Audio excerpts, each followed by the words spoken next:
When I accidentally found my way into the world of e-commerce, one of the biggest challenges that I had was actually finding something to sell. And I don't mean discovering a product that had a selling opportunity. I literally mean finding the product to sell.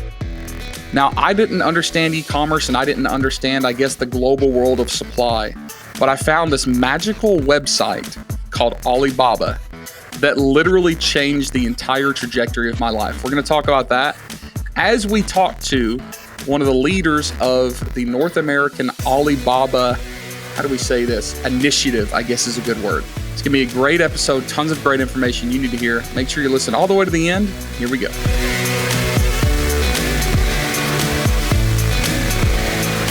Hey everybody, welcome to another episode of the AM PM podcast. I'm your host, Tim Jordan, and today we are talking about a topic that has been actively researched and massively discussed in the e-commerce / small and medium-sized business world.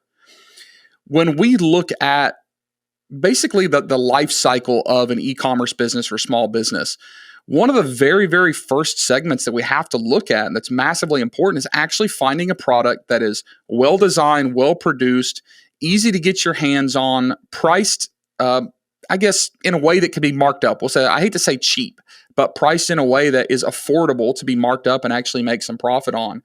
And that whole process used to be very, very complicated, right? Large companies had massive teams of manufacturers that were being communicated with by sourcing and procurement agents.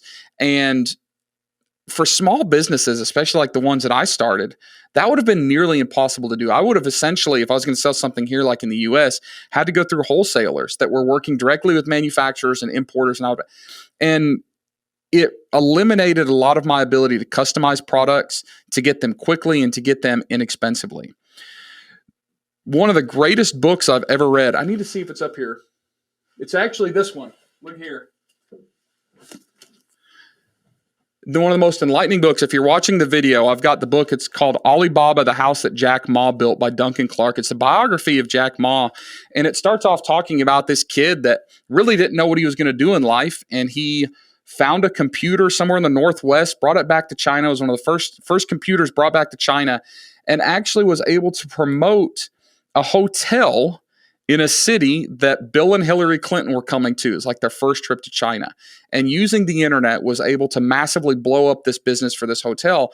And it sparked this realization in him that this crazy thing in the 90s called the internet was going to allow people on one side of the world to find a service, a supplier, or something on the other side of the world directly without having to go through those sourcing agents, procurement agents. Most of you are familiar with Alibaba, and of course, that's what I'm talking about. And today in this episode, we're talking about maybe some pieces or components of Alibaba that you're not familiar with.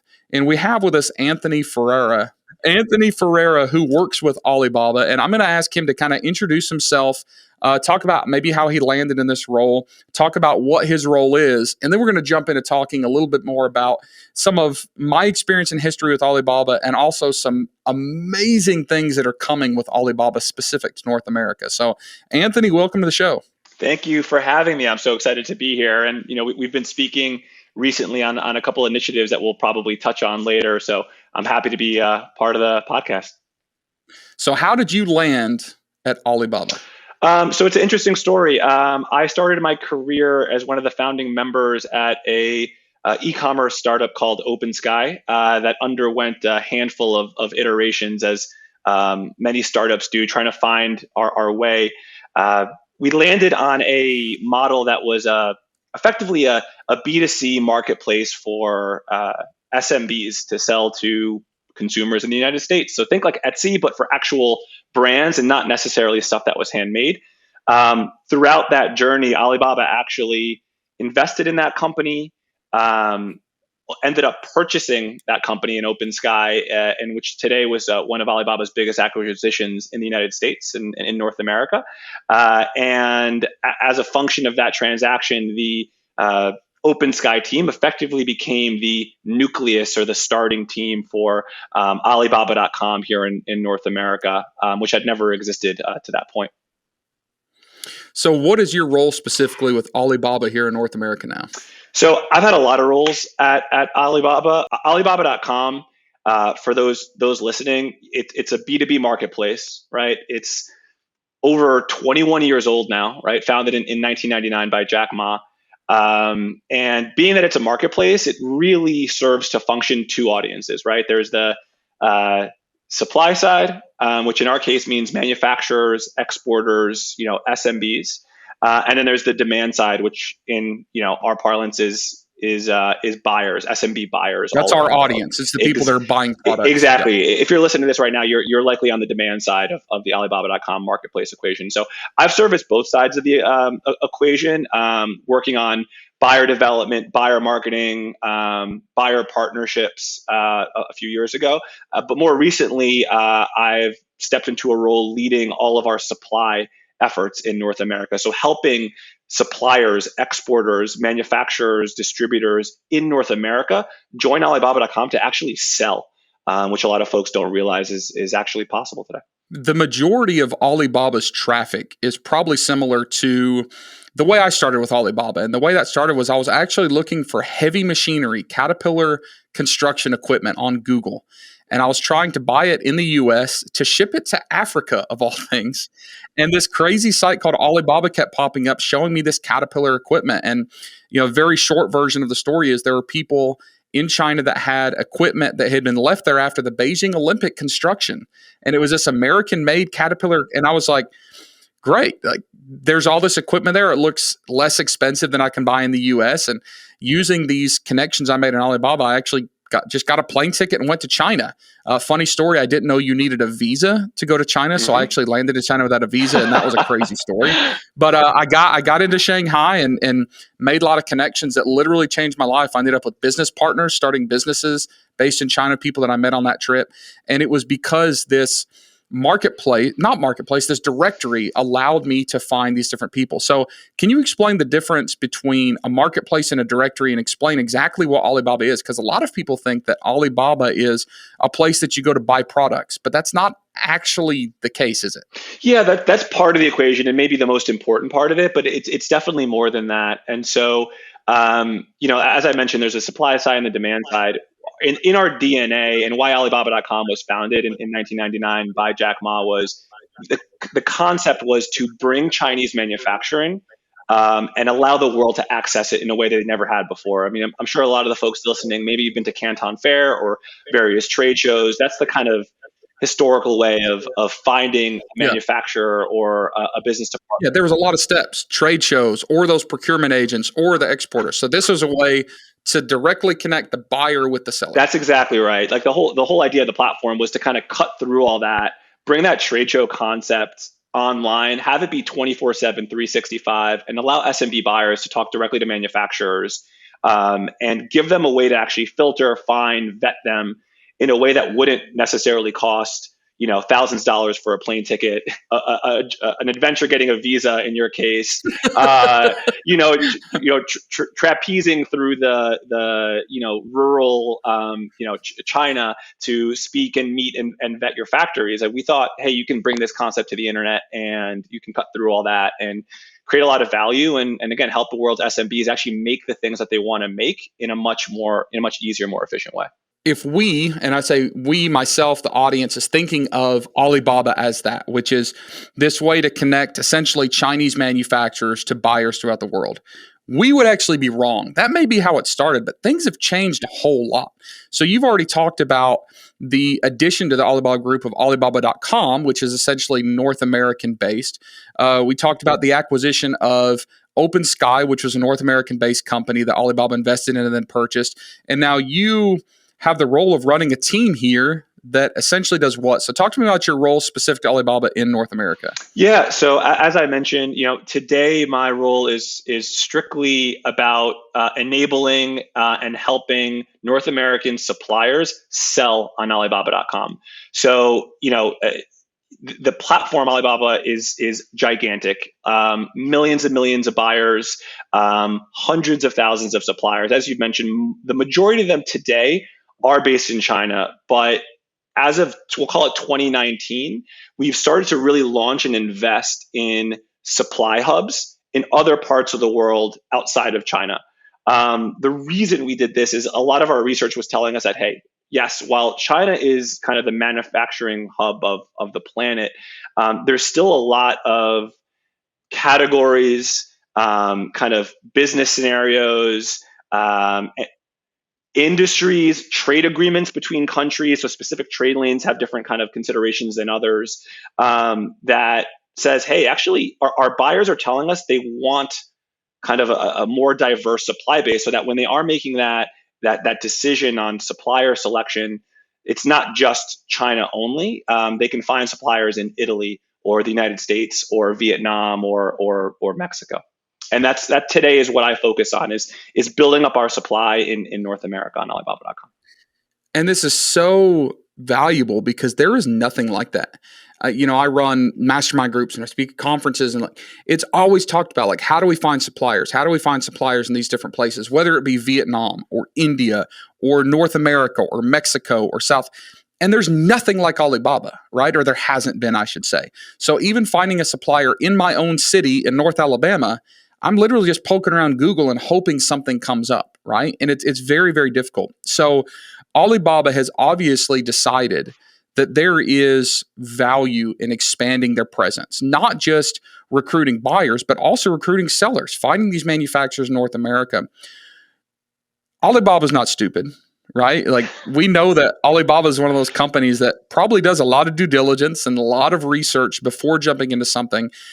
Alibaba must know something that a lot of the world doesn't know, which is that there is a huge opportunity for manufacturing in North America. Would that be a correct statement, or what does Alibaba see as the future, I guess, of manufacturing in a region like this? Yeah, I think there's a huge opportunity to digitize kind of B2B trade in the United States, and especially manufacturing. You think about a lot of these manufacturers that we deal with today. A lot of them still don't have a website.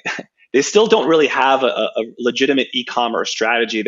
They're a little bit behind the times in that regard, and it's still a major engine of the U.S. economy. And so, to us, that's a huge opportunity to digitize that, bring that online, and really help and enable growth of U.S. manufacturing in a way that currently isn't serviced today, helping them find buyers in markets that they may never have been able to access in the past, or provide tools to help make the trading across borders easier, whether it's financing or supply chain support, that sort of thing. And so that's kind of our vision and our quest is to really, kind of enable SMB exporters, manufacturers to actually get the same advantages that Chinese suppliers have had on Alibaba.com for 20 years, and has helped them grow into multi-million-dollar operations from small kind of entrepreneurial Family shops. yeah, family shops in a garage. And now we have some suppliers that are multinational conglomerates,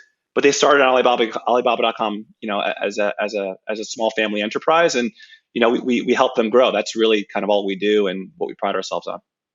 I understand that Alibaba recognizes this need to connect, right? Connecting the manufacturers with the people that are looking for it. But do you see the biggest opportunity being connecting manufacturers that did not have marketing, which you just mentioned, right? So are you saying that there's a ton of manufacturers, people just don't know how to find them? Or is it kind of one of those situations where there are many more manufacturers coming online now, like the demand is actually increasing, so the timing is right? Or is it a combination of both? It's definitely a combination of the two. There isn't a great kind of centralized directory of U.S. manufacturing capacity, especially when you talk about catering to a global audience. There are some smaller directories here in the U.S. If you're an American, you probably can use them and access them. But if you are interested in U.S. supply and you're in Brazil or you're in kind of Europe, and today there really isn't a great solution. And we've always been kind of a global first platform, especially from the demand side, the buyer side. Mm-hmm. All of our tools are kind of in a million different languages, and there's automatic translation tools and all that kind of fun stuff. And so we want to bring that value to U.S. businesses and help them kind of in the way that we know best. And so to answer your question, yes, I think there's an opportunity just to get them the visibility that they didn't have before. That's first and foremost, right? And then once that is there, then our plan is to really double down on the services to enable the trade once they've become visible and it can and start attracting buyers.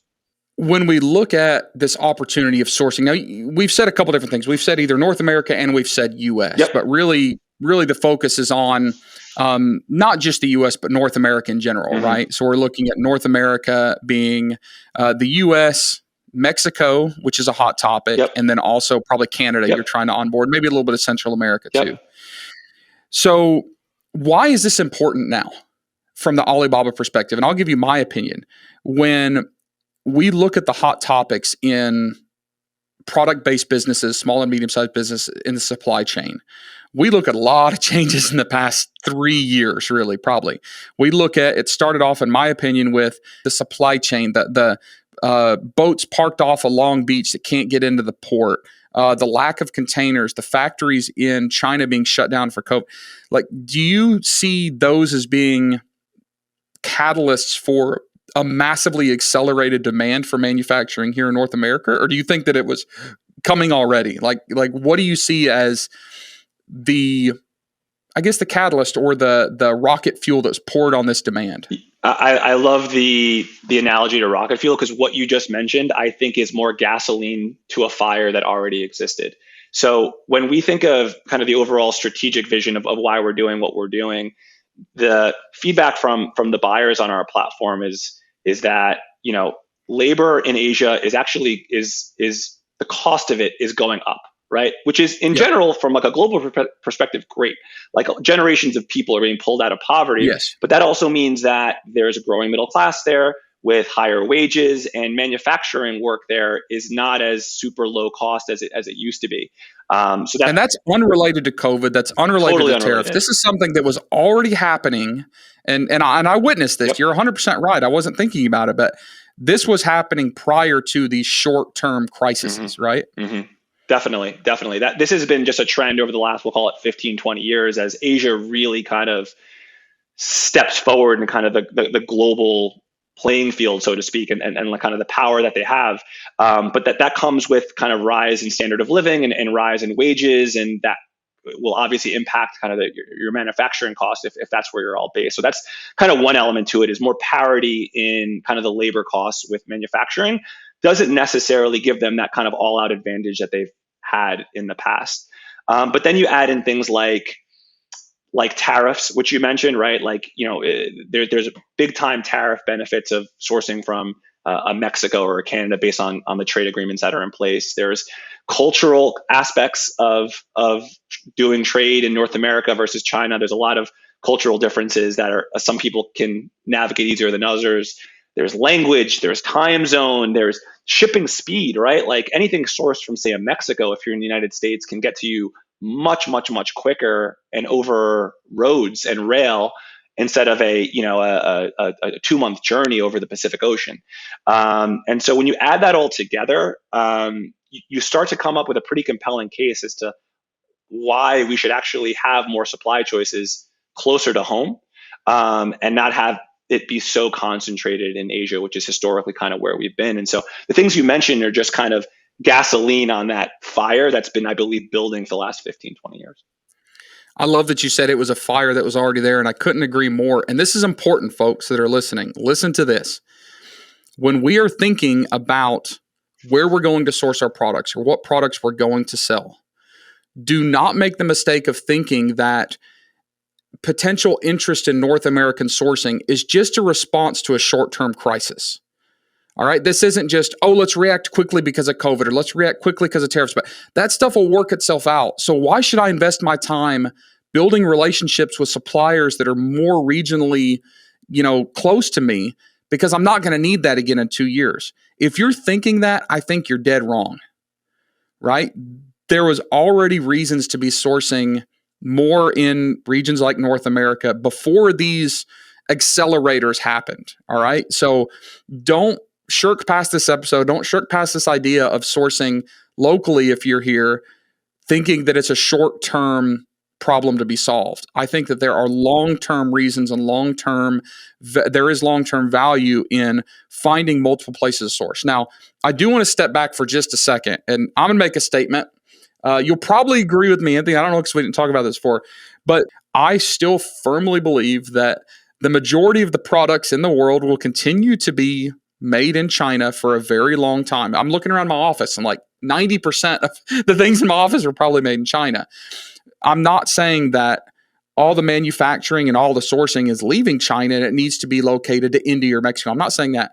But when I look at the catalog of products that I've sold over the past 5 years, probably half of those items could have been sourced and manufactured a lot of different places. And I wish that I had looked at places like Mexico for a lot of these products that I was sourcing in China. So we're not saying that you should stop sourcing from China completely. And I'm not saying that any product that you're sourcing in China right now can be sourced in other places. Like there's a lot of moving pieces to this. It's a very complicated equation. There are a lot of applications, products, and industries that can be sourced from other places. Would you agree with that, or do you want to kind of fix maybe a incorrect statement that I made, or anything like that, Anthony? No, I think that's really well stated. It's still our core kind of supply base is still in China. That's not going to change in the foreseeable future for Alibaba.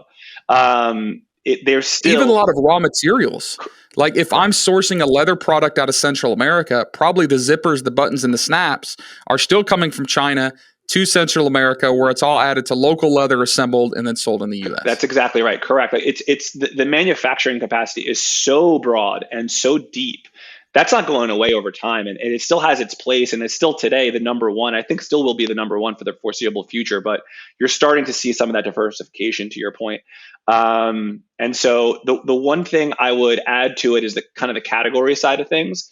I think which we haven't spoken about, and so there are certain categories that our research tells us that the buyers prefer to get their supply from other markets, whether that's medical devices from the United States. The demand on our platform shows that buyers much prefer to source their medical supplies from American suppliers versus suppliers in other kind of global markets, right? And that goes the same for a few other categories as well. And so for us, it's about trying to figure out globally, where does each country have a real competitive advantage?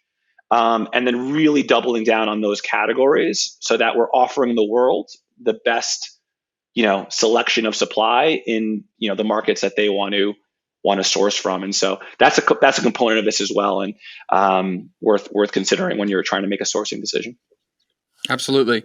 So by now we have convinced the listeners of this episode that there are benefits to sourcing in different regions. So specifically, let's talk North America. So let's talk about the US. Let's talk about Mexico, places like that.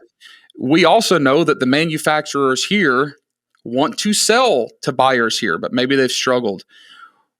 What challenges does Alibaba see affecting the ability for these buyers and sellers to connect? Why has it been so difficult for this, divergence to happen before? Like what is the problem? I don't know if it's a problem as much as it's I think a change of mentality. And from what I mentioned earlier, as a kind of a legacy business. Again, most manufacturers in the United States were founded, some years ago. And so it's a matter of just kind of modernizing the thinking. And what I mean by that is what actually surprises me sometimes when we'll talk to some manufacturers and you'll ask them, hey, what's your kind of growth strategy, for next year? Where are you sourcing your clients? And sometimes I've actually heard, hey, you know what? We're actually good.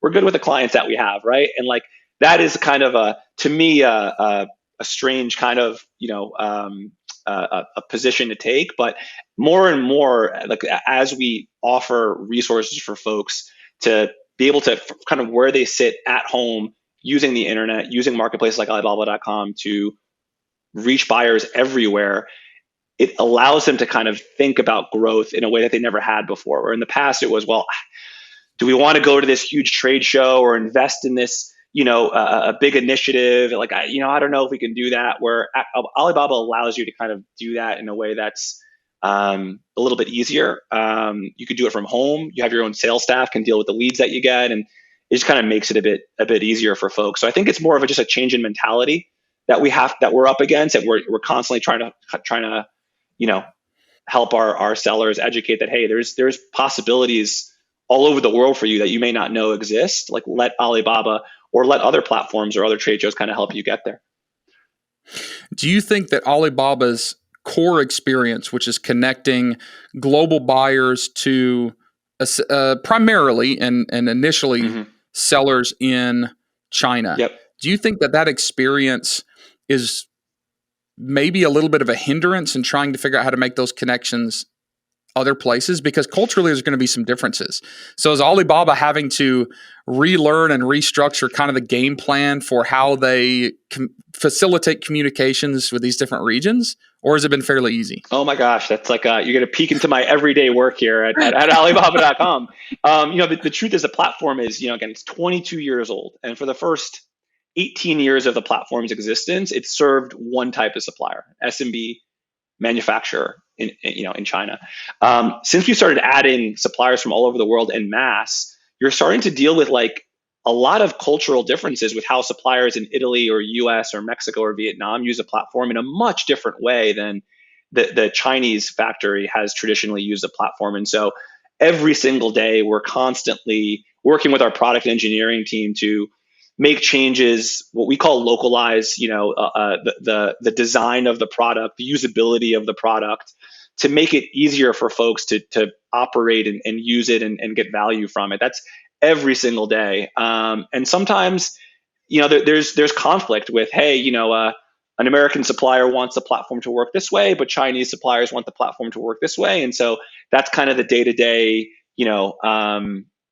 challenge that we have to deal with, because again, truthfully, our goal is to serve all SMBs, and we think that's all SMB manufacturers and exporters, and so we think we can get there. It's just every day, little by little, kind of chipping away and localizing the product for the market so that they can use it in the way that they want to use it. And so another thing I would add is just kind of the competitive nature of the platform. Any marketplace that you join, B2C, B2B, whatever, when you join, it's a competitive environment, right? Like, you have to have the best product listings. You have to have the most product listings in some platforms, or you have to have the best reputation or seller score, or whatever that may be. And so kind of one of the challenges that we're constantly grappling with is enabling our sellers from outside of China to compete with Chinese sellers that have had a 17-year head start, right? And so that's also something that's really top of mind for us, and something that we spend a lot of time and kind of energy on to help enable them and compete for the eyeballs of these valuable buyers. If we're looking at North America, right, there's a very big contrast between the US and Mexico. And these are two very hot topics in sourcing. Now, you've talked about some things that ideally want to be produced in the US. These could be things from pharmaceuticals and supplements to medical devices to very high end athletic apparel, maybe, right? Like specific branding. You've already talked about inexpensive labor and how important that is for a lot of industries for manufacturing, right? And you mentioned that when you were saying that the cost of labor is going up in China, so it's not always the cheapest place to have something manufactured anymore.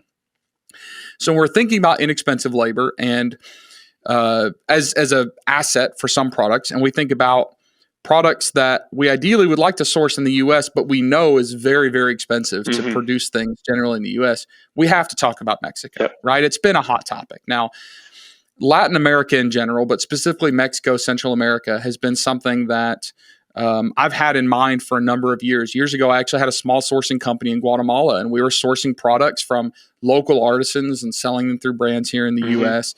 And I've had my eye on Mexico for a long time. But it's been really hard to find manufacturers there, just like you talked about. There's been this fire burning for a lengthy period of time from guys like me that are trying to find manufacturers, but there aren't great trade shows that I can just go to. There's no Canton Fair in Mexico. There hasn't been a place for buyers and sellers to meet online like Alibaba, right? And we know that that's kind of changing. But what does Alibaba see in the value and the future of specifically Mexico? Like, are you pinpointing Mexico as a high priority opportunity for manufacturing and sourcing and selling in this region? Yeah, certainly. So again, of all the points we mentioned earlier in terms of time zone and supply chain savings and tariff savings and cultural savings and all of those kind of points that it can be challenging when sourcing from halfway across the world, a lot of those end up being solved in Mexico. And so when you add that on top of a recent administration change in Mexico, which is really starting to make a point of investing in the manufacturing economy in Mexico and enabling more exports, enabling manufacturing growth in Mexico and in the different provinces, I think you see a really, really nice recipe for the growth of Mexican exports manufacturing, and specifically the US-Mexico trade lane, which is one of the biggest in the world. But a lot of it today is dominated by massive corporations. I think what you'll start to see is entrepreneurs in Mexico and the US doing kind of what they do best and starting their own businesses and starting to trade with each other, in a way that we've never seen before. So for that reason, we're extremely excited about the market and we're investing very heavily in it. And the administration change is something that I didn't know about till recently, but I'm now understanding how important that is. Now, for a long time, I don't know, 20 years or more, we've had the North American Free Trade Agreement, right? NAFTA, which in very simple terms made it a lot easier for me as someone in America to bring something in from Latin America with little to no duties, tariffs, regulations. Like, it was easy to bring it in. However, it didn't mean that I could actually find it. It didn't mean that I could have it manufactured. So a combination of two things, I think. One, this administration change in Mexico that is enabling the more rapid investment and increase in infrastructure to get manufacturing ramped up there has helped, as well as maybe some of these more highly pressured Asian companies and technology and engineers are now starting to invest as well privately in Mexico and sending experience and sending education, sending their technology and sending machinery in some cases to Mexico because they see it as a hotspot. So Mexico is very exciting. Don't want to give too much information here, but we'll tell all of you listeners that there is going to be more capabilities to source from Mexico, not only the investment and build out of the infrastructure and the connections and the platform that Alibaba is doing, but also in person. Myself, Norm Farrar, Amy Weiss, as well as partnering with great folks like Alibaba and Anthony here, we're putting on some events this year here in 2022, starting off in Mexico, specifically in Mexico City. You can get more information if you would go to themexicotrip.com is a website where you can check out information about an educational series where we're basically teaching people how to source in Latin America, and we're doing this in Mexico City. And then the trade show, Evo Latam, EVOLATAM, spawned off of like Evolution Latam or Latin America, which is a trade show being hosted in Mexico City where Alibaba is going to be instrumental in helping fund that in Denver, essentially, and promote it and sponsor it, and also lend their education and the data that they have. And this is a trade show to connect regional manufacturers in Mexico with buyers really all over the world. We have people from the UK, from Australia, from Spain. We actually have interest from people in China to come to this trade show already, Anthony, which is interesting. So if you guys want to be on the lookout for that, themexicotrip.com and evolatam.com, there's some stuff. And thank you, Alibaba and Anthony, for helping us put that on. As we go forward in investing in Mexico, what are some of the challenges that we have with sourcing and finding manufacturers and finding supply chain solutions in Mexico? We talked about why there's a lot of advantages, but what are some of those potholes, those hurdles, those pitfalls, those challenges? Yeah, I think when we survey the market, a lot of what we see, again, when you think of the trade volume between the U.S. and Mexico, is mostly driven by massive corporations who will put their manufacturing hubs in Mexico, and it's a very kind of tightly controlled manufacturing flow. Like, you make your cars in Mexico and you ship them over the border and you sell your cars here.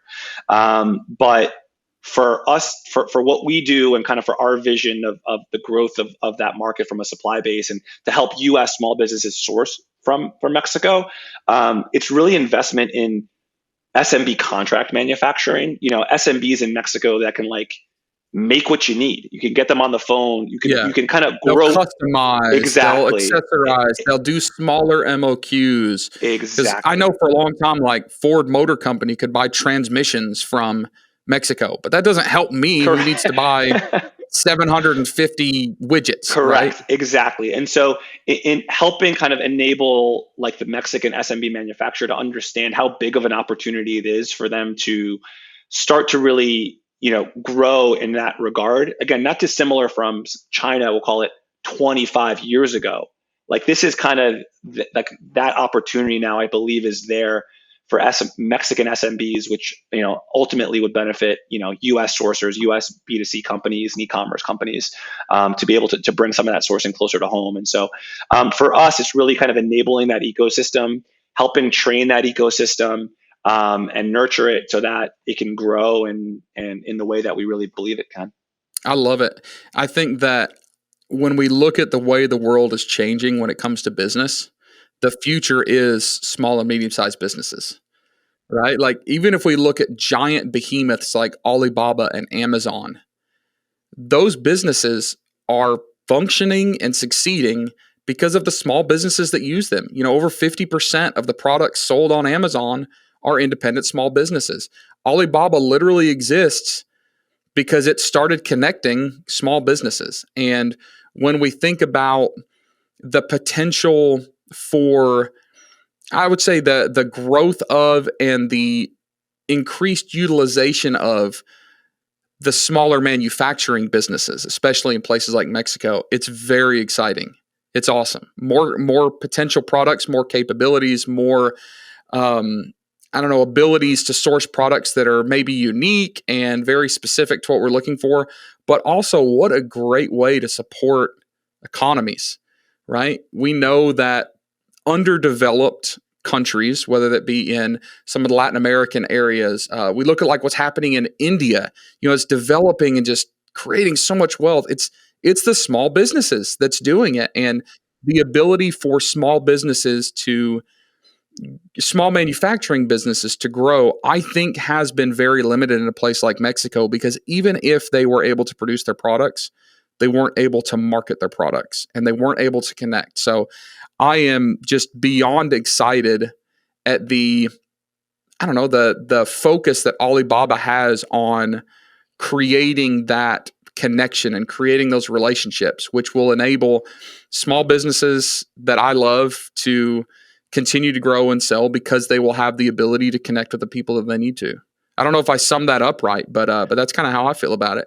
Yeah, I mean, like I think that the stat that we've used in some of our kind of internal research is that more businesses have been started in the last 2 years than at any point in the last 30 years. Like entrepreneurship in the US is whenever there's like chaotic moments in US history, entrepreneurs generally seem to really shine through and step into that kind of chaos. And we're seeing that now. And so for us, our entire business, Alibaba.com, exists to create wealth and empower SMBs. Gigantic megacorps don't need a marketplace to help source. Like they have sourcing offices in wherever they're sourcing from. It's our kind of whole existence is to create value on the the buy side and the sell side for SMBs. And so wherever their heads are at and wherever we can help them and nurture them and grow them that's all we want to do, honestly. So I think you mentioned it and you kind of talked through it really, really well there. And I think we're fully aligned. That's kind of our mission. And I think the future is bright for US entrepreneurs and kind of the audience listening here. And especially in North America and Central America, South America, becoming kind of the future of global manufacturing is how we see it. Well, there you go, folks. You heard it first. Alibaba is not just a place to find Chinese product sellers. Alibaba is a facilitator of small businesses globally, and they are actually putting their money where their mouth is by supporting initiatives in places like North America to bring on more sellers, more manufacturers, more suppliers. And even in the stuff like what they're doing to support Evo Latam and the Mexico trip, I know that's small potatoes compared to the big grand scheme of things on the platform, but it is so cool to see a company like Alibaba focusing on really facilitating more options, right? It's not just a one-way street across the Pacific Ocean sending containers over. Alibaba understands that this world is evolving fast, it's growing fast, and small businesses and manufacturers and sellers globally are going to continue to increase their necessity to depend on each other while becoming less dependent on one specific region or one specific supplier. So it's a pretty cool time to live in my opinion. Anything else? It's kind of a last wrap up moment. You're on a stage. Fun stat, and thank you all that are listening. I know last month again we had over 20,000 downloads. So amazing! Thank you all for supporting the podcast and sharing it. And it's amazing that many people actually listen to me get on here and talk every week. But I blame it on the amazing guests that we have. So Anthony, you've got 20,000 people listening to this. What would you tell them as a piece of advice as we sign off? Yeah, I would tell them that Alibaba is not some spooky kind of Chinese company that's 4,000 miles away. We have a big office here in New York. We have a big office in California. Get in touch with us. Don't be a stranger. If you want to sell on the platform, we can help you. If you want to buy on the platform, we have services and support and account managers that can help there as well. We're here. We're localizing the platform and the business for the American buyer and seller, and we're not going away. We really believe in this market, and so please don't be a stranger. We're here to grow with you. So that's it. I think that's it. We appreciate all of you for listening, especially to the end of the episode. If you found any value on this, make sure to leave a review on whatever podcast platform you're listening to, whether it's iTunes or Spotify. If you're watching us on YouTube, give us a thumbs up and make sure to subscribe to this channel if you haven't already. And if any of you think that maybe a mastermind that you're in or a coaching group that you're in or some other business network, a Facebook group that you're in would find value in this, make sure to share that with them. It makes it a lot more fun to try to put together really good content when it gets shared around and people listen to it, and then we get responses from that. So make sure to do that if you feel so behooved to do so. Alibaba.com, we don't need to even give any shout outs and call to actions because everybody knows what Alibaba is. You can go there and check that out, but start keeping your eye out for more manufacturers being listed on the platform in different regions. You can filter any search results on the left-hand side of your screen by the country or the region. Start watching because Alibaba is investing heavily in bringing more manufacturers from more places in the world onto that one platform. So it's going to be a fun ride. Thank you all for listening. Thank you, Anthony, for being on, and we'll see you all on the episode next week. Thanks for having me, Tim.